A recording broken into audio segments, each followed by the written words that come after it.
오늘 영상은 세미나에 참석하셨던 분들이 자주 물어보시는 연금 상품에 대해 다뤄보려 합니다. 이 상품은 5%, 6%, 7% 최저 보증을 해준다는 연금 상품인데요. 심지어 요즘엔 8%를 보증해준다고 광고를 하고 있습니다.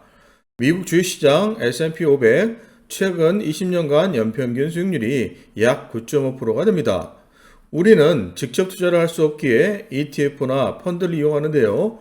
뱅가드 창업자 존 보글이 자신해져서 가치 투자의 원칙에서 밝혔듯이 투자자들은 세금과 펀드 비용, 실행 오차를 감안하면 7에서 8% 정도가 실수익률이 될 것이라고 했습니다.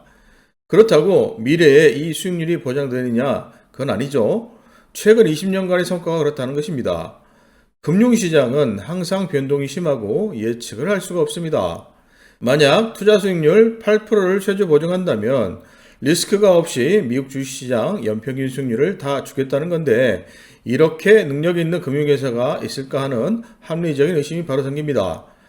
최저 보증 8% 상품이 진짜 이 투자 수익률을 보증하는지 분석해보고 알아둘 필요가 있어 보입니다. 한국의 연금제도는 3층 연금으로 분류를 합니다.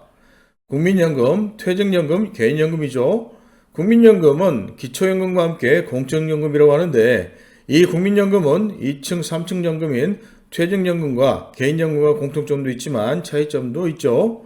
공통점은 3층 연금 모두 연금을 불입해야 하고 많이 불입할수록 연금이 많아진다는 것입니다. 즉 불입하지 않으면 연금이 한 푼도 없다는 거죠. 국민연금이 다른 연금들과 다른 점은 국민연금은 투자 관리는 국가가 알아서 하고 연금도 정해진 계산법에 따라 정해주고 물가상승률에 따라 연금액도 늘려준다는 것입니다.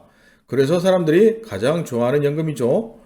연금을 받는 사람은 아무런 신경 쓸 게 없습니다. 그냥 받기만 하면 됩니다. 이에 반해 퇴직연금과 개인연금은 DIY, Do It Yourself입니다. 즉 불입부터 투자 관리까지 모든 것을 개인이 알아서 하는 것인데요. 연금액과 수령기간도 자신이 정해서 관리해야 되는 어려움이 있습니다. 그래서 투자 관리가 힘든 사람들을 위해서 나온 연금 상품들도 있습니다. 개인연금을 투자 형태별로 분류해보면 세 가지로 분류해볼 수가 있습니다. 직접 투자, 간접 투자, 투자 신탁 상품입니다. 이 중 간접 투자 상품을 이용할 수 있게 만든 계좌가 연금저축과 IRP 계좌입니다. 손실 리스크가 존재하고 투자 수익과 연금액이 보장되지가 않죠. 대신 세 번째 투자 신탁형 연금 상품은 투자 수익을 보장하거나 혹은 특정 연금액을 보장하는 상품이라 할 수 있습니다. 투자 수익을 보장하지는 않지만 특정 연금액을 보장하는 연금 상품이 이 5에서 8% 최저 보증 상품입니다. 국민연금처럼 불입만 하면 받을 수 있는 평생 연금액이 결정됩니다. 그런데 여기서 보험사가 홍보하는 5%, 6%, 7%, 심지어 8% 최저보증 금리가 우리가 생각하는 투자 수익률 또는 배당 수익률이 아닙니다. 그렇다고 저축금리도 아닙니다. 이 숫자는 회계상에만 존재하는 마케팅용 금리입니다. 이 마케팅용 금리가 이 상품을 판단하는데 우리에게 큰 혼란을 가져옵니다. 이 최저보증 상품들은 변액연금입니다. 그런데 일반적인 변액연금과는 다른 상품입니다. 다들 알다시피 일반 변액연금은 펀드 투자 성과에 따라 연금액이 결정됩니다. 그런데 이 최저보증 변액연금은 펀드 투자 성과와는 전혀 상관없이 연금액이 결정됩니다. 일반적으로 금리가 높을수록 적립금과 연금액이 많아야 정상입니다. 그런데 이 상품은 특이하게 금리가 적은 상품이 더 연금이 많습니다. 뭔가 모순이 있다는 거죠. 유튜버 연금박사님이 올린 자료를 분석해 보겠습니다. 40세 남성이 월 100만원씩 10년간 1억 2천만원을 불입하고 15년을 거치하고 65세에 연금을 받는다는 자료입니다. 8% 금리 상품의 연금액이 제일 많은 것이 아니라 6% 금리의 연금 상품이 제일 많습니다. 또한 20세 남성이 월 100만원씩 10년간 1억 2천을 불입하고 50년을 거치하고 본인 나이 70세에 연금을 개시하니까 8% 연금이 5% 연금에 비해 무려 연금액이 30만 원이 적습니다. 만약 실제 투자 수익률이라면 당연히 수익률이 높은 것이 연금이 많아야겠죠. 실제 투자 수익률로 계산을 해보면 1,000만 원을 투자하고 시기별 성과를 보니 30년 후에는 수익률 8%가 수익률 5%보다 연금 재원이 2배 이상 많습니다. 그런데 이 최저보장연금은 오히려 8%가 5%보다 적습니다. 이 최저보장 금리는 일반적인 투자 수익률과는 다르다는 것을 알 수가 있습니다. 보험사 각각의 다른 계산 방식이 존재한다는 것을 예측할 수가 있는데요. DGB생명에서 제공하는 상품 안내서를 통해서 계산 방식을 알아보도록 하겠습니다. 상품 안내서에 단리 5% 최저보증, 단리 7% 최저보증이라고 홍보하고 있습니다. 상품 이름은 변액연금보험이라고 명시되고 있죠. 적용금리가 복리가 아닌 단리라고 명시되어 있습니다. 20년간 단리 5%는 복리 3.5%와 같습니다. 앞서 살펴보았듯이 8%보다 5% 최저보증 상품이 더 연금이 많으니까 5% 최저보증 상품으로 계산 방식을 알아보겠습니다. 상품 안내서에 40세 남성이 1억 원을 일시불로 납입하고 20년 후 60세의 연금을 받는 예시가 나와 있습니다. 예시에서 나오는 세 가지 금액을 집중해 주시기 바랍니다. 첫 번째, 연금 개시 시점 계약자 적립금. 두 번째, 평생연금 기준금액. 세 번째, 평생연금액입니다. 첫 번째, 연금 개시 시점 계약자 적립금은 20년차 해지했을 때 해지 적립금을 말합니다. 1억 원을 불입한 지 20년 후에 만약 모두 꺼내 쓴다면 인출해서 쓸 수 있는 총액을 말하기도 합니다. 연평균 3.375%의 투자 수익률이 발생하면 펀드 비용을 제외하고 소비자의 순수익률은 1.43%가 되는 것으로 명시되어 있습니다. 1.43%의 순수익률이면 적립금은 105.9%가 된다고 합니다.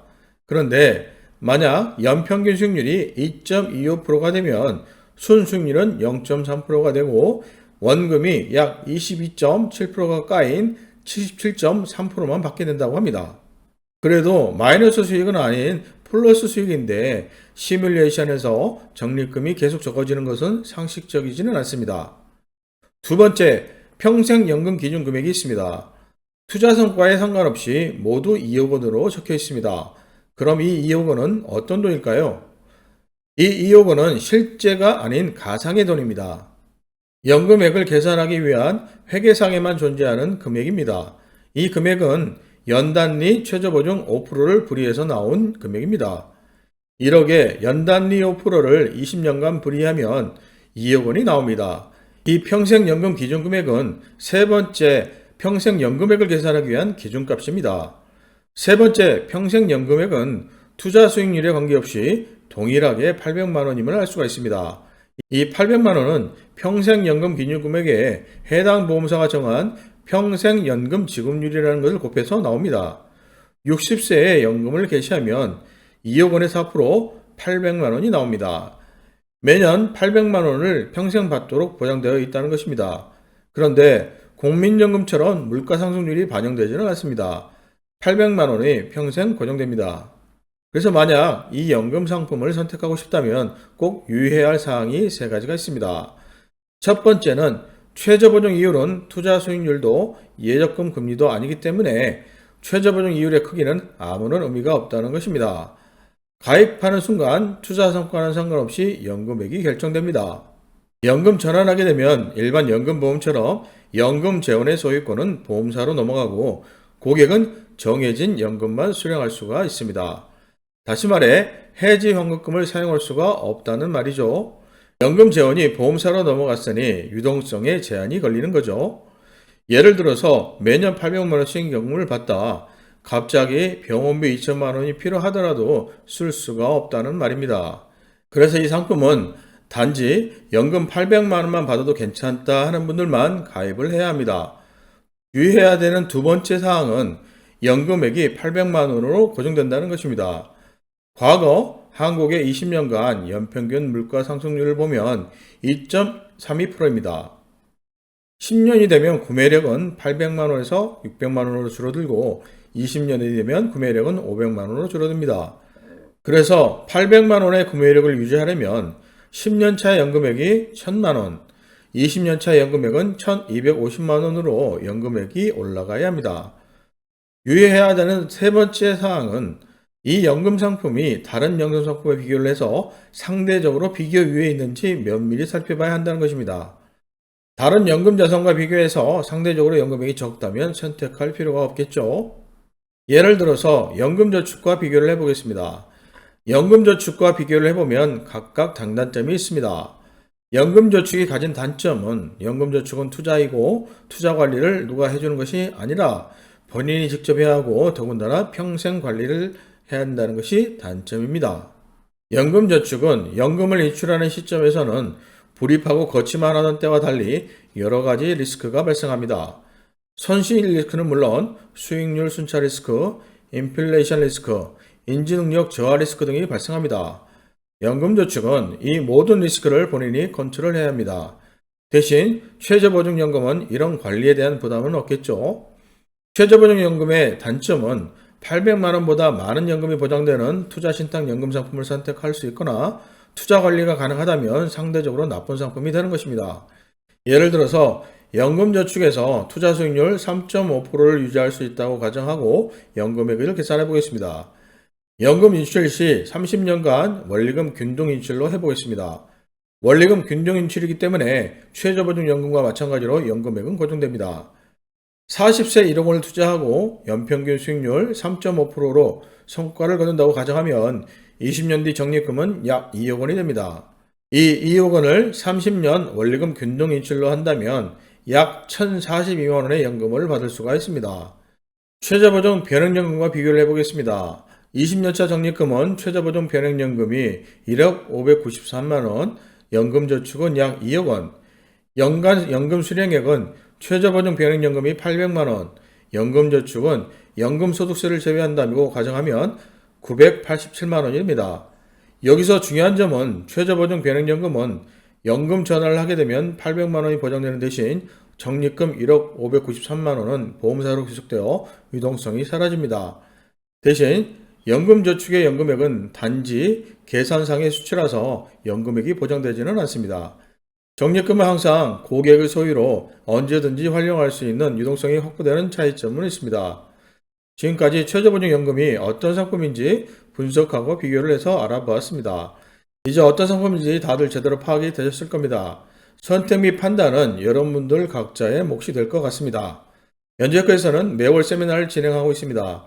영상 댓글에 자세한 내용을 확인할 수가 있습니다. 지금까지 시청해 주셔서 감사합니다.